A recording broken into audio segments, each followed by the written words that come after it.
Hey everyone, it's Robin, R's Island Crafts. Welcome to my studio. This is my WiP It Wednesday video where I show you the crafty goodness that I've been working on this week. I haven't quite got my sewing mojo back yet, but when you see what I've been working on, you probably won't believe me. But I like to just keep going and eventually it'll come back. It's not like I don't want to sew.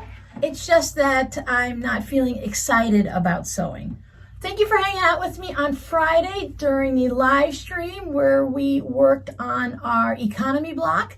I showed you how to make a simple basic 3 fabric 12.5 inch block. And then I showed you how to scrap it up a bit. I did a little warm-up sewing before the live stream just to make sure I knew what I was doing, and when I show it to you I kind of have that fresh idea in my head. So here are some of the blocks that I worked on. Total hodgepodge. It's generally from the same fabric group that I bought from Connecting Threads back in 2010, 2011. These are the 6.5 inch version. I made 15 of them, so I do have them all done. I plan to sew them together into a sewing machine mat or a mini quilt that you can hang up on the wall. Table topper, just about anything. So I just need to check on the layout. This is just, hey, let me pop it down on the design board to show everyone. This isn't exactly how it's going to be. I might play with some of the fabrics and maybe put some of them together. Depending on what I have, maybe add a couple of them together so that they have a little bit of extra of that fabric popping in one location.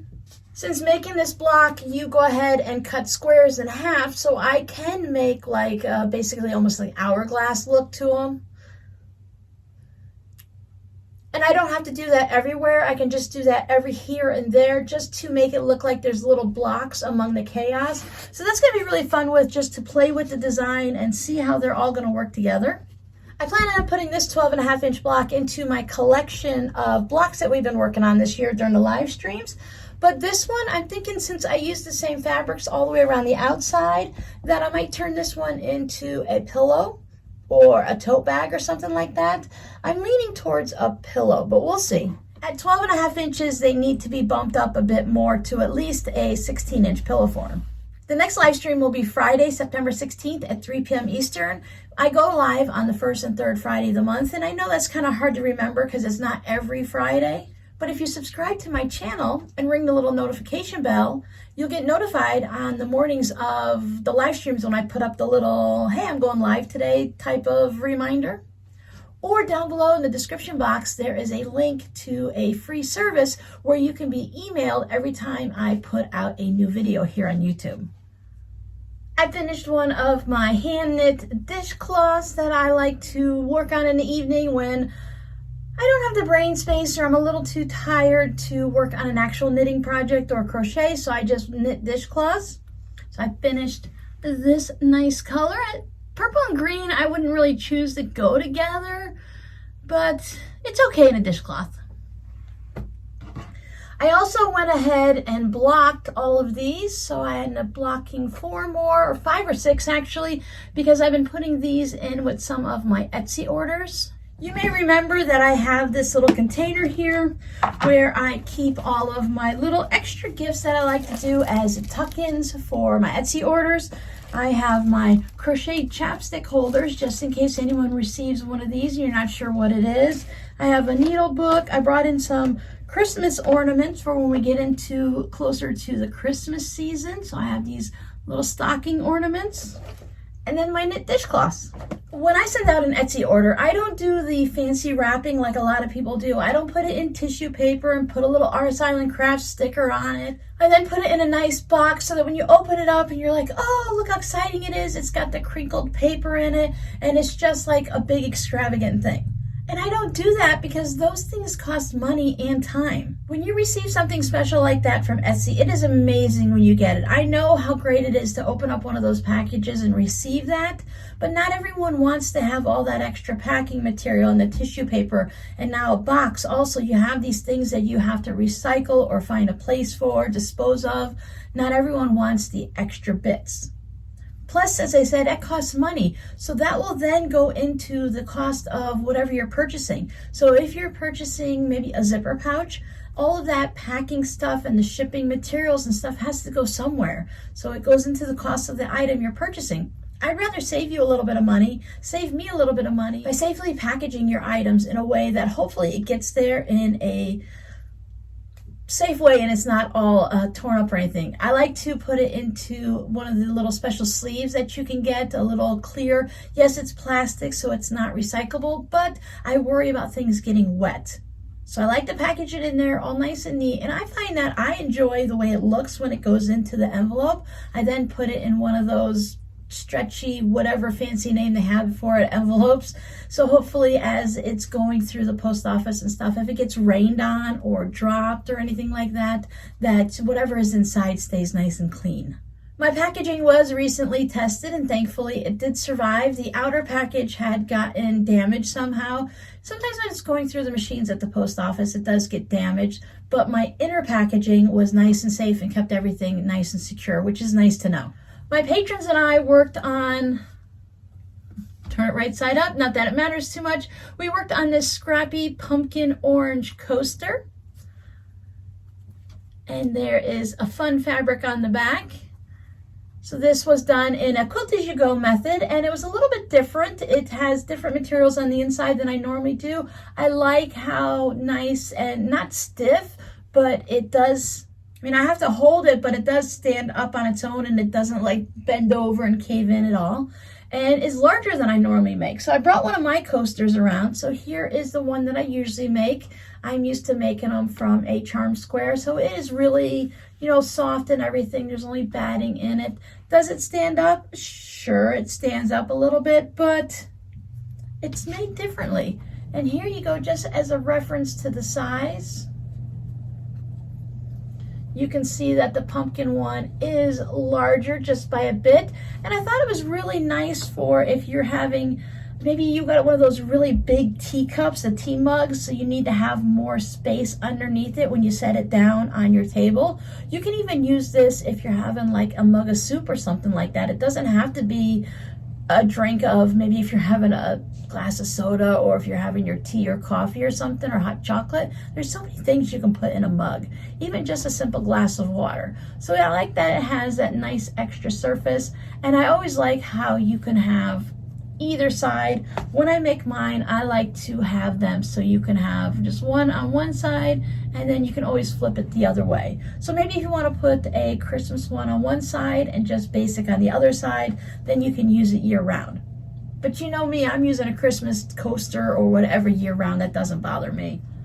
I worked on my Birdie Stitches block.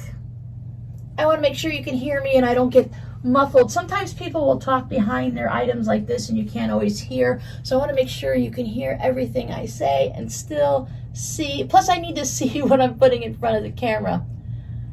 But I chose for this one to go with a basic simple color theme. I went with the browns and the golds and yellows and such of autumn. So I have, of course, my brown turkey, and I didn't go full on candy corn, but I do have a burnt orange here and then a yellow on the edge. I did the same thing over here with my birdie. This is more of a golden yellow. And I did add a pop of red right there for the feather on top of the little birdie's bandana. So I think it turned out really cute. I've started the Christmas one, but all I've done is stitch the brown of the tree. So I'll show you guys that when it gets further along. On a previous live stream, I went ahead and made the orange peel blocks. I believe I showed you this. If not, here it is, but I'm showing you this now because I want to show you what I did with the leftovers. If you remember, as I cut this out of a square, you took a 5-inch square and you put the little Missouri Star ruler on it and you cut it around and you had this piece and this piece left over from the square. I didn't want to just throw those away, of course, so I went ahead and used them. I tried using the same size square to begin with to make it, and I ended up with this. It kind of looks like an eyeball of a dragon or something like that. So the center little orange peel was too big to use it as that large 5-inch version. So I used the smaller little orange peel, the mini orange peel little ruler that I had, because I had the, I don't know if it's a large or just a regular size for the 5-inch. This one goes on 2.5-inch charms. So I went ahead and grabbed some batiks out and I made this. So I really love the way these came out. I just went and put them all in the same direction, just like that. The blue batik that I used was a really pretty blue. And then I went with some of the brighter colors, of course, to go against that dark blue. It almost reminds me of like peacock feathers or something, this color blue and everything with the fun design. Let me put it on the big board just so you can see it against a white background. There you go. I really like how that turned out. It's just going to be a little bit of a mini quilt, just something to go up on the wall, nothing exciting. Once this is finished, it'll probably also go into the shop. I can't keep everything I make, so even though I fall in love with something, I don't always keep it. I will put it into the shop, and if it's there a year later, then maybe I'll keep it. I have pulled a couple things out of the shop, but most of the time, I'm just really happy. I'm very happy, honestly, very happy to let it go to another person's home and let them enjoy it, because if I love it that much, and if I feel sad that it sold and left the house, I can make another. So I already made one. It's not that hard. I can make another. If I do make something that it's extremely difficult and I fall in love with it, then I will keep it because I know I won't want to make something again. But something like this, I think that's really fun and it can be made again. It almost reminds me of maybe a painting or a photograph or something that you would see as a piece of artwork. I consider quilts to be artwork. Now, maybe all of mine aren't the fanciest of anything like that, but they decorate the walls, so I consider that to be artwork.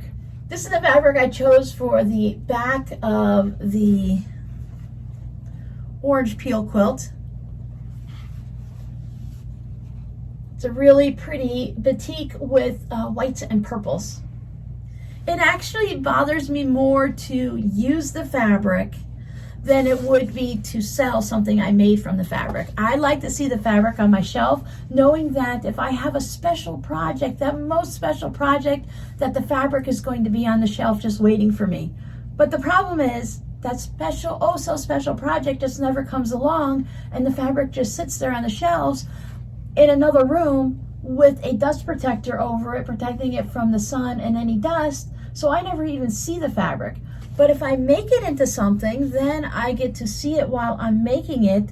And if it's something I keep and hang on the wall, then I'll see it on my wall all the time. So I think that's a better use of my fabric than just leaving it on the shelves. I still have about a dozen fabrics that I can't bear to cut into, but I'm doing much better, because if I use this fabric up and I want it again, I might not be able to find this fabric, but I can always go to the store and have that excitement of looking through the fabric and finding something new and amazing to fall in love with that I can keep on my shelves and never use for many, many years. So your scrappy word of the day will be royal, because of the royal blue. Don't forget, this is the first WiP It Wednesday of the month, so if you use the scrappy word royal down below in the description box, I will be choosing a random number of people to win a fabric postcard. I think what I might do is roll a dice, or let Siri choose a number or something like that, and then that'll be however many people I choose to win a fabric postcard. I just have to make sure I have enough fabric postcards first, and I think I do. Hi, S'moresy. She's come out to say hi. Every morning she likes to go out in the window and get some of the morning sunshine, but it does get pretty hot out there, and she can only last for a few minutes. So I hope you enjoyed this video, and I hope you check out one of the videos here or here. Subscribe down below by clicking on the flamingo, and I will see you in the next video. Bye!